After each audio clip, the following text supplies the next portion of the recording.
Mungu uliye hai, katika jina la Yesu. Lihimidiwe jina lako Mungu uliye hai, unayetupenda, unayetutunza, unayetujali, ambaye umekuwa mwema sana Bwana. Asante Mungu kwa wema wako. Asante Mungu kwa damu yako ya thamani. Asante Yesu kwa upendo wako. Tena Mungu umetupa nafasi Bwana ya kutafakari tena hili neno kwa ajili ya majira haya Baba, katika jina la Yesu Kristo wa Nazareti. Sema nasi Yesu, na Mungu katupe neema Bwana ya kuongezeka zaidi kwa ajili ya neema hii Mfalme, katika jina la Yesu Kristo wa Nazareti. Amen. Amen. Bwana Yesu asifiwe sana. Ni kutie moyo mtoto wa Mungu, ni kutie moyo kwa ajili ya nafasi ambayo Mungu ametupa, na Mungu ameweka nafasi, amekutengenezea mazingira ya kupata muda wa kuweza kuingia kwenye kipindi. Mungu akubariki sana na Mungu akutunze. Mungu akupe neema zaidi ya kuongezeka na kuona ukuu wa Mungu tena. Bwana Yesu asifiwe sana. Na leo natamani nitakuwa na muda mchache tu wa kuzungumza, sitazungumza kwa sehemu kubwa, kwa sehemu kidogo. Alafu natamani tuendelee na hatua nyingine tena ambayo Mungu ametaka tuendelee naye. Bwana Yesu asifiwe sana. Na Mungu akutie nguvu wewe ambaye umepata nafasi hii. Na leo tutakwenda kuangalia sehemu kidogo tu, ili uweze kuona kuna kitu Mungu anataka kufanya na Mungu anataka kutenda tena. Ukisoma katika neno la Mungu katika kile kitabu cha Wafalme, utaona katika kitabu cha Wafalme kuna namna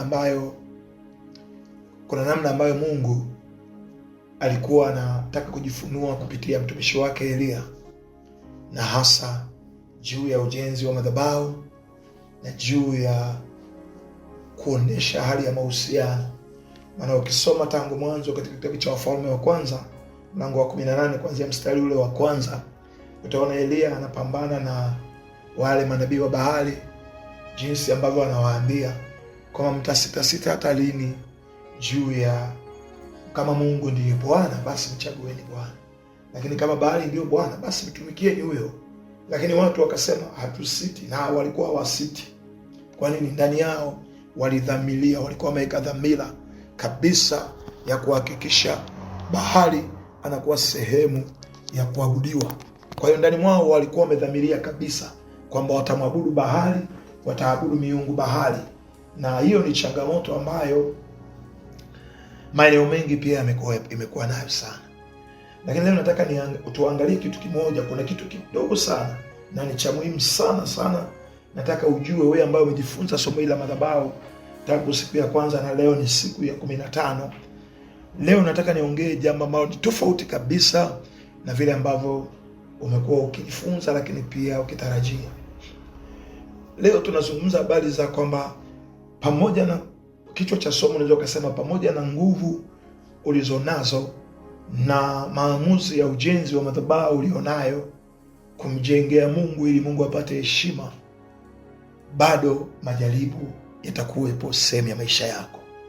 Pamoja na nguvu ulizonazo za kuwa na kiu ya kumjengea Mungu madhabahu ili Mungu apate heshima, ili Mungu apate kutukuzwa, majaribu hayatakwenda mbali, bado yatakufuatilia tu. Hata kama utakuwa unajenga madhabahu, bado yatakufuatilia. Cha msingi ni kujua jaribu likija wakati umejenga madhabahu unafanya nini. Bwana Yesu asifiwe.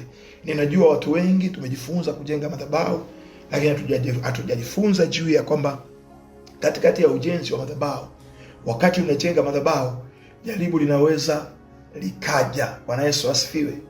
Likaja likawa limekuzingira na ukashindwa cha kufanya. Bwana Yesu asifiwe sana.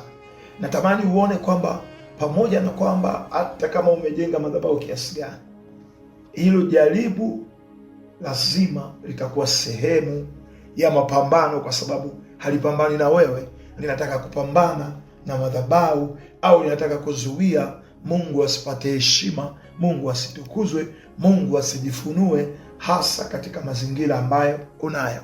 Lakini leo nataka tumwangalie Elia, jinsi ambavyo walikuwa wamejenga madhabahu, lakini bado jaribu lilisimama pale pale, pamoja na utiisho, pamoja na nguvu, pamoja na neema aliyokuwa nayo, pamoja na mamlaka ya kusimamisha na kuzuia mvua, jaribu lilikuwepo pale pale. Unaweza ukazuia mvua, unaweza ukafanya kila aina ya jambo, lakini majaribu lazima yatakuwepo. Nataka nikukumbushe tu kwamba unaweza ukaendelea kumjengea Mungu madhabahu, lakini majaribu yatakuwepo. Lakini sasa yakitokea majaribu, unafanyeje? Katikati ya majaribu, pamoja na kwamba umejenga madhabahu, unafanyeje? Bwana Yesu asifiwe sana. Bwana Yesu asifiwe sana. Na nikuombe tu mtoto wa Mungu, kama ndani mwako unajua kabisa, mpaka mahali nilipofika tangu nimejifunza hili somo, lakini kuna vitu nimevipata bado, lakini nakutana na changamoto. Amen. Bwana Yesu asifiwe. Bwana Yesu asifiwe sana. Naomba tutasoma neno la Mungu kutoka katika kitabu cha Wafalme wa kwanza mlango wa 18 nataka kuanzia tusome mstari michache tu, alafu nitakuwa na luka Wafalme, nitakuwa na luka mistari michache. Bwana Yesu asifiwe sana. Naomba tutasoma Wafalme wa kwanza mlango wa 18 mstari wa 30, alafu tutaenda tena, tutaruka tena, tutasoma kitabu kingine tena. Wafalme wa kwanza mlango wa 18 mstari wa 30, neno la Mungu linasema, naomba wakati ninasoma udake, kuna vitu nitakavyokuwa nakuambia. Anasema, kisha Elia akawaambia watu wote. Sikiliza, anasema kisha Elia akawaambia watu wote, akawaambia watu wote, akasema, nikaribieni mimi. Naomba hili neno nikaribieni mimi litunze. Endelea, baadaye nitakuja kukuambia kitu ambacho kipo ndani ya nikaribieni mimi. Anasema watu wote wakamkaribia, na hilo pia unaweza ukalitunza. Watu wote wakamkaribia, alafu ndipo anasema akaitengeneza madhabahu ya Bwana iliyovunjika. Sasa anaanza kueleza Elia akatoa mawe akafanya nini? Akajenga. Mstari wa 32 anasema, naye akaijenga madhabahu kwa mawe hayo katika jina la Bwana, akafanya mfereji kama wa vipimo viwili vya mbegu ukizunguka madhabahu. Ukiendelea ukashuka mpaka hapo chini, ngoja tushuke kidogo chini. Mstari wa 37 anasema hivi. Mstari wa 37 anasema, unisikie e Bwana, unisikie, ili watu hawa wajue ya kuwa wewe Bwana ndiwe Mungu, na ya kuwa wewe umewageuza moyo wakurudie. Ili watu hawa, tunza na hiyo, ili watu hawa. Alafu mstari wa 38 anasema, ndipo moto wa Bwana ukashuka ukaiteketeza sadaka ya kuteketezwa na kuni na mawe, na mavumbi ukayalamba yale maji yaliyokuwamo katika mfereji. Mstari wa 39 anasema, na watu wote walipoona wakaanguka kifudifudi, wakasema, Bwana ndiye Mungu, Bwana ndiye Mungu. Bwana Yesu asifiwe. Mstari wa 40 anasema, Elia akawaambia, wakamateni hao manabii wa Baali, asiokoke hata mmoja. Wakawakamata, na Elia akawachukua mpaka kijito cha Kishoni, akawaua huko. Bwana Yesu asifiwe. Tuache twende hiyo Wafalme wa kwanza mlango wa 19.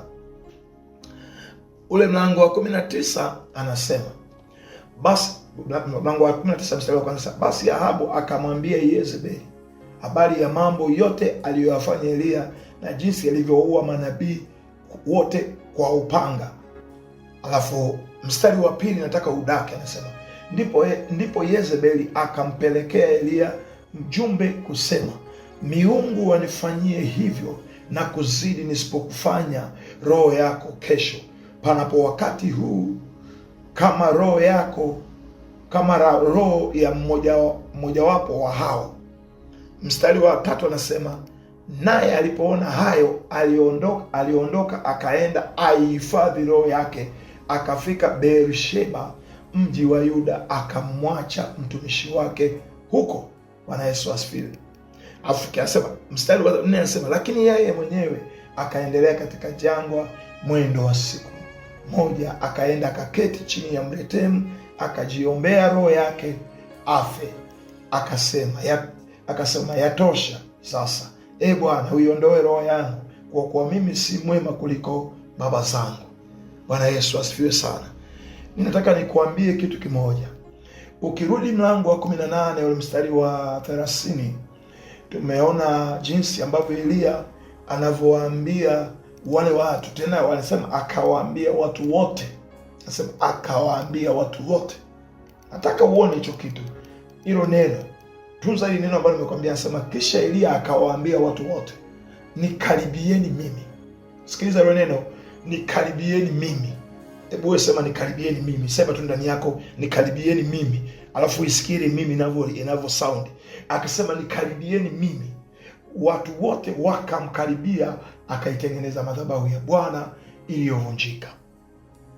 Kitendo cha Elia kuwaambia watu wote wamkaribie yeye, maana yake alikuwa anawathibitishia na kuwaambia kwamba ndani yake kuna hali nzuri ya mahusiano yake na Mungu. Ndani yake ana namna ambayo wanaweza kuongea na Mungu. Alikuwa na uhakika na Mungu aliyekuwa naye ndani. Bwana Yesu asifiwe. Alikuwa na uhakika na Mungu aliyekuwa naye ndani. Maana anasema nikaribieni mimi. Hajasema karibieni hapa. Amesema nikaribieni mimi. Unajua kumkaribia mtu, maana yake wakati mwingine kibibilia maneno haya yanaweza yakaachiliwa kwa lugha ngumu sana na usielewe. Anaposema nikaribieni mimi, maana yake anasema hivi: fikra zenu, mawazo yako, mitazamo yenu, chochote mnachokifikiria saa hii, nisikilizeni mimi. Au kutaka kujua na kitu gani? Angalieni ndani yangu kuna kitu cha Mungu huku ndani. Alikuwa anawathibitishia kwamba ninyi msihangaike na mazingira, niangalieni mimi huku ndani nimebeba kitu cha Mungu. Na unasikia lile neno aliposema, alisema kwa mamlaka. Maana yake alisema nikaribieni mimi. Anasema Elia akawaambia watu wote nikaribieni mimi. Mstari unasema watu wote wakamkaribia. Walipomkaribia akaachilia, akasukuma ile madhabahu ambayo ilikuwa ndani, nguvu ya mahusiano ndani yake. Anasema akaitengeneza madhabahu ya Bwana iliyovunjika.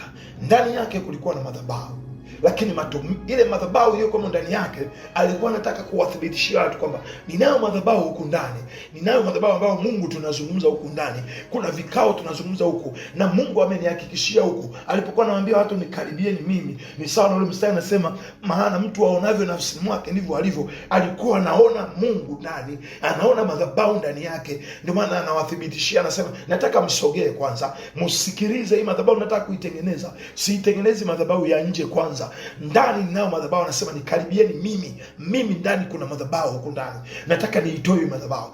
Nataka mjue kabisa kwamba ndani yangu kuna madhabahu. Kwa hiyo Elia akawa anawathibitishia kwamba ndani kwangu kuna Mungu, ndani kwangu nina uhakika na Mungu, kwamba wokovu wangu nina uhakika na Mungu. Hata nikimwambia mtu Mungu anatosha, nina uhakika. Hata nikisema Bwana ndiye mchungaji wangu, maana yake nina uhakika atanichunga. Nikisema sitapungukiwa na kitu, nina uhakika sitapungukiwa na kitu. Kwa hiyo Mungu na Elia wakati anaeleza hicho kitu, anaeleza kitu ambacho ana uhakika kwamba Mungu hatamwangusha kwa sababu ya hali ya mahusiano. Ana uhakika na Mungu aliye naye, ana uhakika na ile hali ya mahusiano. Kiwango cha mahusiano na Mungu na Elia kilikuwa kimeenda kiasi kwamba Elia alikuwa na uhuru hata wa kusema nikaribieni mimi. Na sababu Biblia inasema watu wote wakamkaribia. Alafu ndipo anasema sasa akaanza akaitengeneza madhabahu ya Bwana iliyovunjika. Akaitengeneza madhabahu ya Bwana iliyovunjika. Unasema aliitengeneza, alianzia wapi? Akaanzaje kutengeneza madhabahu? Sikiliza, nimesema hivi, madhabahu ya Mungu ndani ya mtu inatengenezwa au inajengwa kwa utii. Wakati Elia anawaambia nikaribieni mimi, alikuwa anawatengenezea nidhamu ya kutengeneza utii, ili ndani yao kujengwe madhabahu, waone ile madhabahu. Ndio maana akawaambia nikaribieni mimi. Ile kitendo cha kukaribia, anasema watu wote wakamkaribia, anasema akaitengeneza, akaanza kudili na zile madhabahu za ndani. Kitendo cha kwamba kuwa na uhakika kwamba mtumishi ametuambia njoo, mtumishi ameniambia simama, mtumishi ameniambia piga magoti nikuombee, mtumishi ameniambia nataka nikubariki, Mungu ameniambia nikubariki. Alikuwa na uhakika. Hawa watu walikuwa na uhakika. Kwa sababu gani? Kile kitendo cha Elia kusema nikaribieni mimi, aliwathibitishia kwamba hampotezi kitu. Na hizo madhabahu zenu huko ndani, mkikubali tu kutii, mkanikaribia mimi, nitawatengeneza. Nitamwambia Bwana tutengeneze madhabahu. Anasema akaitengeneza madhabahu ya Bwana iliyovunjika. Na haijasema imevunjika wapi. Maana unajua hii ilikuwa ni kiroho. Alikuwa anazungumza kitu kiroho, lakini katikati ya mwili. Kwa vitu vilikuwa vinafanyika mwilini, lakini vilikuwa ni vya rohoni. Ndio maana anasema akaitengeneza madhabahu ya Bwana iliyovunjika. Sikiliza, madhabahu iliyotengenezwa haikuwa kama madhabahu iliwahi kutengenezwa kama nyumba, iliwahi kutengenezwa kama gari. Hapana, anazungumza ndani ya mioyo ya watu kulikuwa kumevunjika, kumeharibika. Kwa hiyo anasema akaitengeneza madhabahu ya Bwana iliyovunjika. Kitendo cha utii kilimpa Eliya uhalali wa kumwambia Mungu, ninasimama katika nafasi ya ukuhani, ninatengeneza madhabahu ndani ya hawa watu iliyovunjika. Na ukiendelea vizuri, anasema Eliya akatoa mawe 12 kwa sababu ya kabila za wana wa Yakobo. Nilikuambia hivi, Mungu wakati anaongea na Ibrahim juu ya kwenda kumtoa Isaka, akamwambia utamtoa Isaka mahali nitakapokuonesha. Ujenzi wa madhabahu ndani ya Ibrahim alianza kutengeneza madhabahu ndani yake tangu wakati ule ambapo Mungu alipomsemesha siku ya kwanza, anamuita nyumbani kwa babake, anamwambia Ibrahim, toka wewe, nenda mahali nitakapokuonyesha. Kwa hiyo Ibrahim, kitendo cha kutoka kwa wazazi wake, kwa sababu alipotii, maana yake Mungu akaanza kuona hapa nina uhakika naweza kujenga madhabahu, kwa huyu naweza kutengeneza madhabahu, kwa huyu naweza kutengeneza madhabahu. Kwa hiyo Ibrahim alipoanza kutoka, hali ya kutengeneza madhabahu ikawa inatengenezeka. Walipokuwa wakienda, anapita njia, kila njia anayopita, akipita jangwani haoni njia, anakita madhabahu, anakita sadaka. Akikita sadaka anasikia sauti. Nilikwambia huwezi kutoa sadaka kama Mungu hajakusemesha. Anakita sadaka, akishakita sadaka ile madhabahu, akikita akaachilia sadaka, anasikia sauti, Mungu anaongea naye, pita huku, nenda huku. Kwa ndani mwake alikuwa haendi kwenye njia kwa sababu anaijua, alikuwa anaenda kwenye njia kwa sababu Mungu alikuwa anamwelekeza. Lakini sasa hapa kwa kitabu cha hiki cha Wafalme, unaona Eliya anasema hivi, nyie nikaribieni mimi kwanza, nikaribieni. Hicho najua madhabahu zimevunjika ndani yenu, lakini nikaribieni ili tutengeneze madhabahu. Sasa anaanza kuonyesha utengenezaji wa madhabahu. Nimekwambia tumekuja kusoma mstari huko chini, mstari wa 30 ngapi? 34.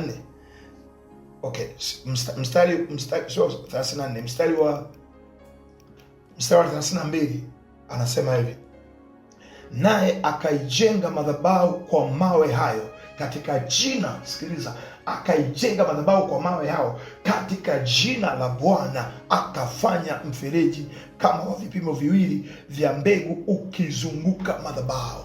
Maana yake alikuwa anapewa maelekezo na Bwana, ndio maana alikuwa anajenga madhabahu kwa jina la Bwana pamoja na ujenzi wa madhabahu.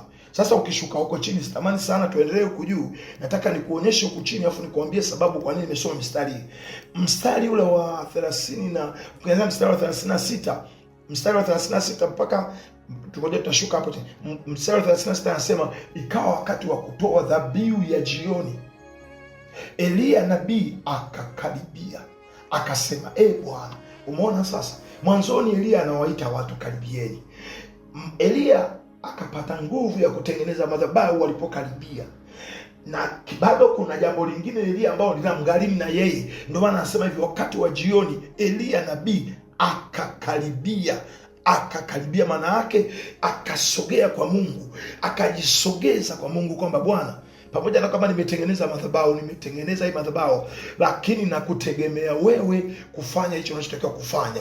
Pamoja na kwamba Mungu nimeruhusu kutengeneza madhabahu, na kutegemea wewe Mungu kuniongoza, wewe Mungu kujibu. Eliya anasema akakaribia, akasema, akaanza, Bwana Mungu wa Ibrahim na wa Isaka na wa Israeli, na ijulikane leo ya kuwa wewe ndiwe Mungu katika Israeli. Hapo anamsifu Mungu, na ijulikane leo ya kuwa wewe ndiwe Mungu katika Israeli. Hapo ametangaza sifa kwa Bwana, na anasema na ya kuwa mimi ni mtumishi wako. Anazungumza kwamba Mungu, hali yangu ya mahusiano ya mimi na wewe haitegemei tu kwa sababu wana wa Israeli wako hapa mbele. Hapana, kwa sababu kwanza wewe ni Mungu ambaye ni Mungu katika Israeli, lakini mimi ni rafiki yako, mimi ni mtumishi wako. Anasema na ya kuwa nimefanya mambo hayo yote kwa neno lako. Sikiliza wewe ambaye tulipata nafasi ya kusoma kile kitabu cha Kumbukumbu la Torati. Eliya mwanzoni hapa akasema, Mungu wa Ibrahim wa Isaka, Mungu wa Ibrahim na wa Isaka, na ijulikane leo. Pale alikuwa anazungumza habari za uchaji, anampa Mungu nafasi. alipomkaribia tu Mungu. Manake kitendo cha kukaribia mbele za Mungu ni kitendo cha kushuka, kutegemea msaada kwa Mungu, kumtegemea Mungu. Hofu ya Mungu ndio ilikuwa inamuongoza.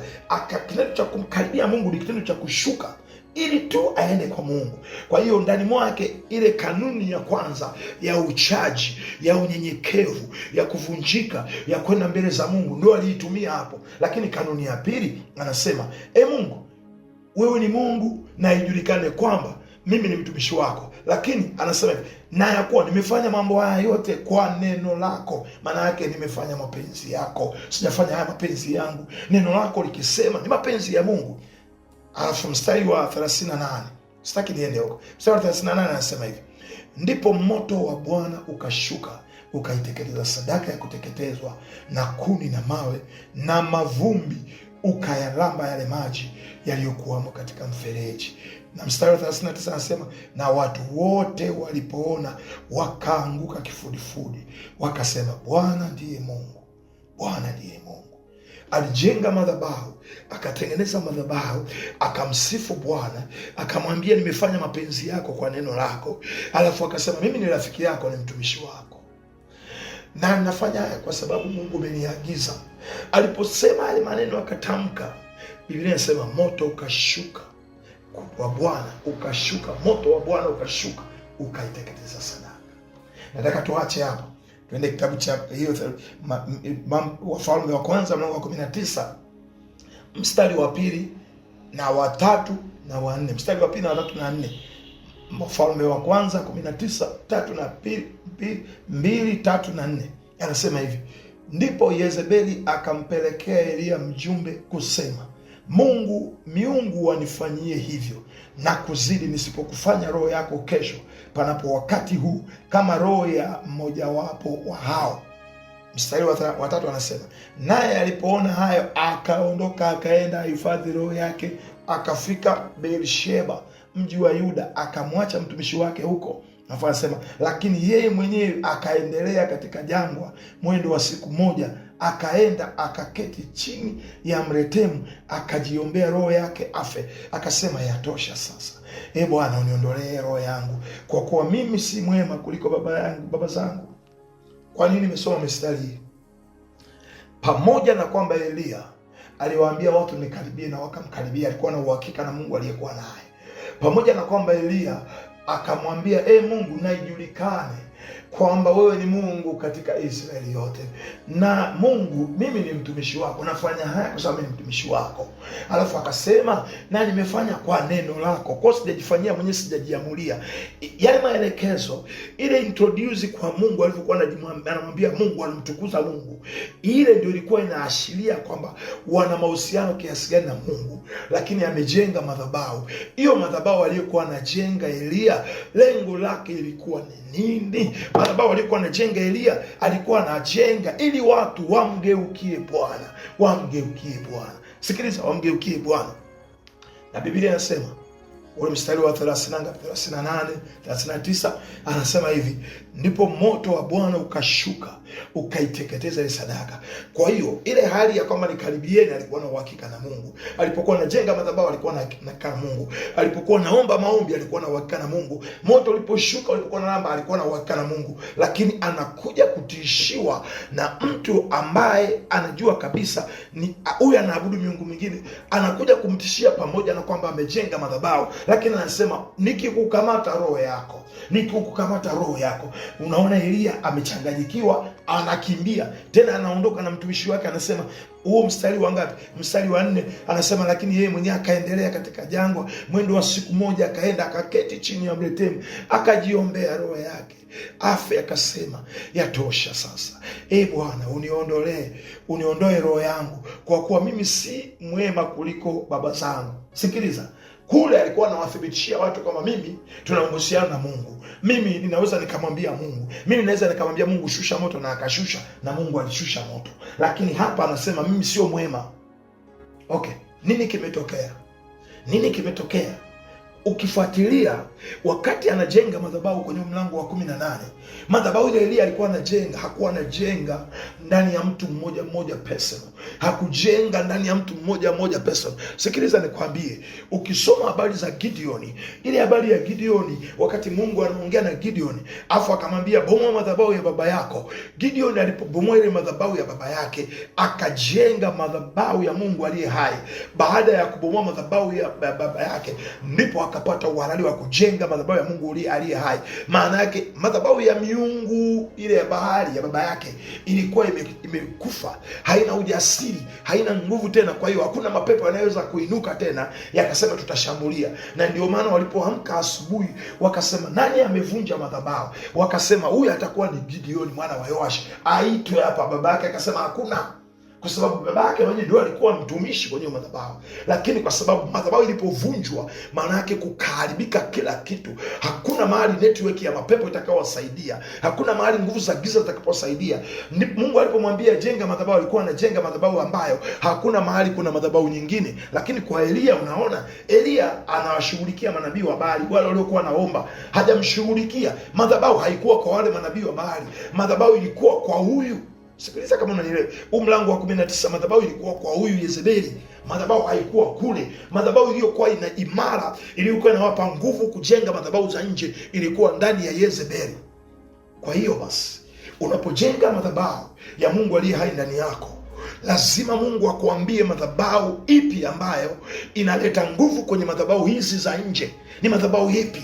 Ni madhabahu gani ambayo inaleta nguvu kwenye madhabahu za nje? Je, unaona mnaombea kitu unashangaa kinarudi. Mnaombea sio, unasema ugonjwa, sio ugonjwa, unasema ni wa kurithi wa familia. Mnaomba unasema lakini tutapona, mtu anapona, anaombewa anapona, anavuka. Lakini unashangaa wengine wanakuja wanaingia kwenye huo ugonjwa. Maana yake kuna mahali kuna madhabahu, na hiyo madhabahu kuna mtu ambaye aidha amethibitisha madhabahu, ameijenga ndani yake, haionekani nje, iko ndani yake. Kwa hiyo nguvu zinatoka kwenye ile madhabahu. Zikitoka kwenye ile madhabahu zinaruhusu madhabahu zingine ziinuke. Pamoja na kwamba Elia aliua manabii wa Baali, akawakatakata wote, lakini unaona alipoambiwa nikikukamata, maana yake ile neno lilitoka kwenye madhabahu ya Yezebeli tena ndani yake, anasema nikikukamata kama ulivyowafanyia hawa. Maana yake nini?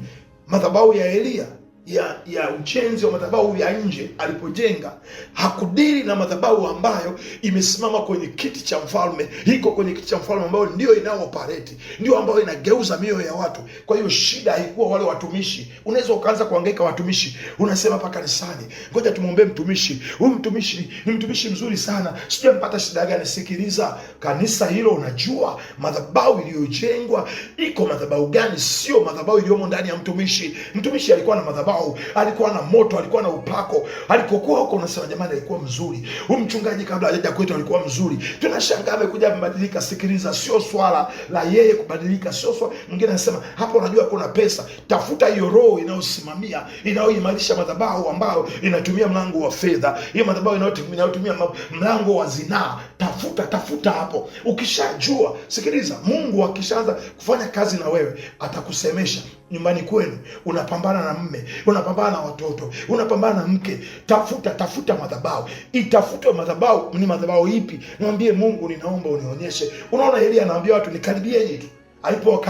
Nikaribia, watu wakamkaribia, lakini nguvu ya wale manabii wa Baali haikutegemea wingi wa watu waliokuwepo. Maana watu, Biblia inasema watu wakapomoka, wakaanguka, wakasema Bwana ndiye Mungu, Bwana ndiye, pamoja na kumsifu Bwana ndiye Mungu. Lakini kuna madhabahu ya miungu mingine ambayo iko kwa Yezebeli, ndio inayoleta shida, ndio inayoleta matata, ndio inayosumbua taifa la Israeli. Sio madhabahu ambayo iko kwa wale watumishi. Wale watumishi walikuwa kazini, walikuwa wanalipwa tu mshahara. Wale wanafanya kazi tu, walikuwa wanalipwa mshahara. Sikiliza, usihangaike na hao watumishi. Tutafute hiyo madhabahu. Tafuta hiyo madhabahu nyumbani kwenu.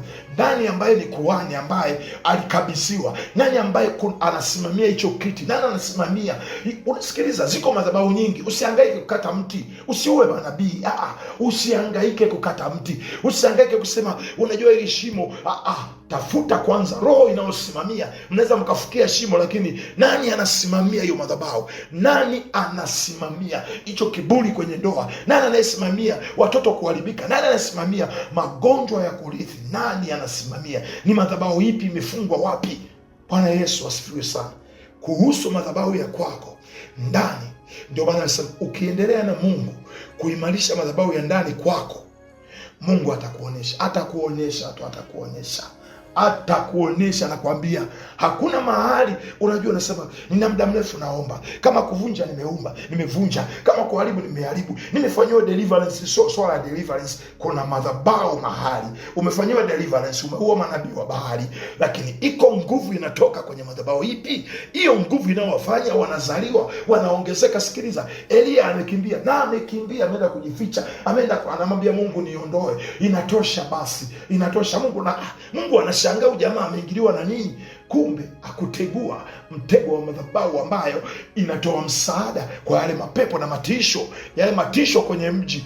Neno lililotoka kwa Yezebeli likaja na nguvu, wakati Elia ndio aliyesimamisha mvua. Akasema miaka 3.5 hakuna mvua, na mvua haikunyesha kwenye nchi, pamoja na kwamba mvua imesimamishwa. Lakini ikifika kwenye ishu ya madhabahu ya miungu, ile madhabahu ikasema no, wewe simamisha, fanya miujiza yote, uwa manabii, shusha moto, fanya chochote utakachofanya, lakini madhabahu iko mahali fulani, imewekwa mahali fulani. Bwana Yesu asifiwe sana. Ninaamini unanipata. Tunaweza tukana na maombi mengi, tuna vitu vingi. Mimi ndio maana nasema hivi, Mungu akupe tu neema. Tamani madhabahu ya Mungu aliye hai ndani yako ijengeke, na muwe na mahusiano, muwe na urafiki. Umwambie Mungu siri, sinywi, siondoki mpaka Mungu umeniambia hiyo madhabahu ambayo inayopitishaga huu ugonjwa wa pressure, huu wa sukari nyumbani kwetu, hii sijui usitafute ugonjwa, usiue manabii, usishughulike kuua manabii. Hao manabii ni watenda kazi tu, usishughulike na hao manabii. Tudili na madhabahu inayosukuma nguvu ndani ya manabii. Bwana Yesu asifiwe sana. Kudiri na madhabahu inayosukuma nguvu ndani ya ndugu zako ambao wanaudharau wokovu ulionao. Kudiri na madhabahu ambayo inasukuma nguvu ndani ya ndugu zako ambao wewe ukiwa na shida hawakusaidii, lakini wao wakiwa na shida wewe ndio unakimbilia, unapata shida. Yaani unapata hata vitu vyako unaviacha, viko tayari vya kwako viharibike, vya kwao vifanikiwe.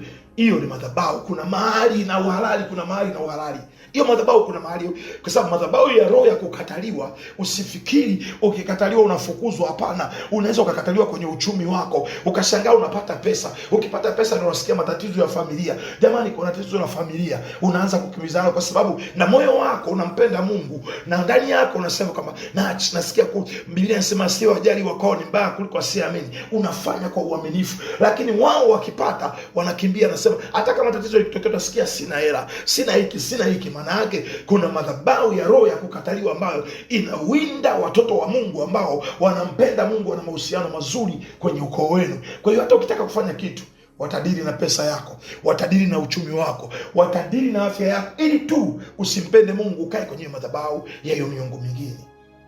Bwana Yesu asifiwe sana. Mungu akubariki sana na Mungu akutunze. Sijui, nasikia hili somo moto. Kitu cha madhabahu ni kama vile Roho Mtakatifu anakirudisha tena. Mungu alinipa siku 15.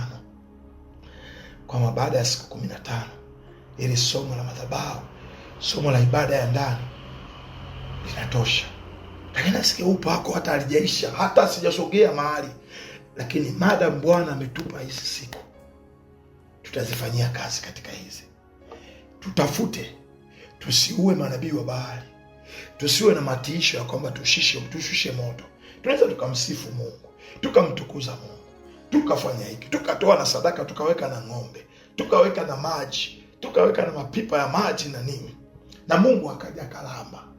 Lakini kama hatujashughulika na madhabahu ambayo inafanya kazi kutoka kwenye kiti cha utawala wa ukoo wenu, wa familia yenu, hapo huwezi kwenda mahali. Ukoo wa ndoa ya kwako, ukoo sijui wa mahali ambapo unaishi, mji unaoishi, nchi unaoishi, lazima. Kwa sababu unaweza usishughulike na madhabahu kuivunja, lakini ukajitenga na hiyo madhabahu, ukajitenga kabisa kwamba no, inatosha. Siku moja Mungu aliniambia hivi, akasema nataka uombee jina lako. Nikamwambia akasema nataka uweke wakfu. Uliweke wakfu. Nikamwambia kwa nini? Akasema weka wakfu. tu hilo jina la kwako la Paulo na hilo la baba la kati na hilo la ukoo la Mwangosi, yote yaweke wakfu. Na vua roho zote, kataa kabisa vitu madhabahu zote ambazo zinatumia uhalali kwa ajili ya hilo jina. Tafuta, using'ang'ane ukasema unajua hii ni jina la ukoo. Unaweza wewe ukalitenga jina hilo ukaamua kulitumia, lakini ikifika kwenye zamu yako linakuwa na discipline, linafanya kazi kwa Mungu aliye hai kwa uaminifu, bila kuheshimu madhabahu nyingine, bila kutumikia miungu mingine, kama tulivyojifunza kitu cha jua, nyota na mwezi kwamba ni majeshi ya Bwana, ndio maana inaitwa Bwana majeshi. Unaweza ukaamua jina hilo pia linakuwa ni jeshi pia kwa Mungu. Jina la ukoo wako ni jeshi kwa Mungu, ila linatumika upande wa shetani, linatumika upande wa madhabahu ya miungu mingine. Sikiliza, jina hilo ambalo wewe unasema kwa hili jina nyumbani kwetu, hilo jina wakati unasema ndio mimi ni jina unajua naitwa Happy. Ili jina la Happy maana yake furaha. Walifurahia nini?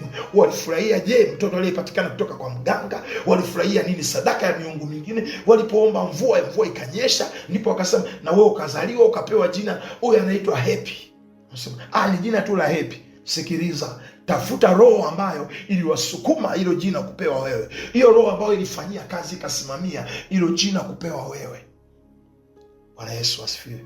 Niliwahi kukutana na binti moja anaitwa Yezebeli. Nikashangaa sana. Anaitwa Yezebeli. Nikamwambia umelitoa wapi? Akasema hili jina nilipewa na wazazi wangu. Nikamwambia hiyo sio jina. Hiyo ni madhabahu, sio jina, ni madhabahu. Kwa sababu lazima ujue ndani ya jina Yezebeli sio jina, ni madhabahu. Bwana Yesu asifiwe. Kama vile unavyosikia kuna mtu anaitwa Shida.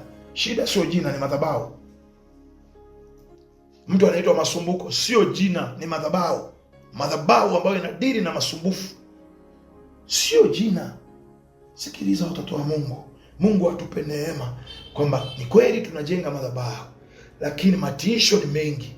Unashangaa ulikuwa kwenye ujenzi wa madhabahu, alafu unashangaa majaribu yanakuja wakati uko kwenye kipindi kama hiki kipindi ambacho tunajifunza neno la Bwana, namna ya kumlingana Mungu, namna ya kumwendea Mungu, kutoa sadaka, kuachilia sadaka, kujidhiri kwa kufunga, kujidhiri kwa maombi, kwa kujiachia, kwa kujikamua. Lakini ukisogea nje kidogo unakutana na jaribu. Unasema jamani, nimetoka kwenye maombi, jamani nimetoka kwenye hii, kwa nini jambo limetokea? Sikiliza, sio swala kama maombi hayajafika, yamefika, na moto umeshuka, na sadaka imelambwa, na watu wamepomoka, wamesema Bwana ndiye Mungu, Bwana ndiye Mungu. Lakini taarifa ilivyotoka kwenye madhabahu ikasema nikikukamata. Bwana Yesu asifiwe sana. Mungu akubariki sana na Mungu akutunze. Naomba niombe. Yesu, asante kwa sababu wewe ni mwema. Asante kwa ajili ya uaminifu. Uaminifu wako Bwana umetupa nafasi ya kujifunza juu ya madhabahu na ibada ya ndani na mahusiano Mungu katika siku hizi 15. Ninakutukuza Yesu, wewe ambaye umekuwa mwema, umekuwa mwaminifu, umekuwa mwenye haki juu ya kusema nasi kwa siku zote 15. Baba, asante uliachilia neno lako Bwana kwa ajili ya uponyaji wa majira na nyakati na masaa Bwana. Yesu, asante Baba. Ninakushukuru Yesu Kristo. Mungu asante. Asante Baba kwa ajili ya neema Yesu. Ni upendeleo Yesu. Umetupendelea Baba kutupa nafasi ya kusikiliza jambo hili. Mungu asante. Asante Yesu kwa kunipa nafasi na mimi Bwana kusikia jambo hili na kunifundisha jambo hili Yesu. Asante hata kama jinsi ambavyo Bwana tumekuwa tunajifunza wote Bwana. Mungu umenipa neema Mungu ya kujifunza. Yesu asante kwa elimu mpya ambayo imetoka kwako Mungu. Mungu asante Bwana, umetukumbusha mapambano ya vita na kila aina Mungu ya masumbufu tunayopambana nayo Bwana. Mungu tunahangaika na mazingira Bwana, lakini tatizo si mazingira.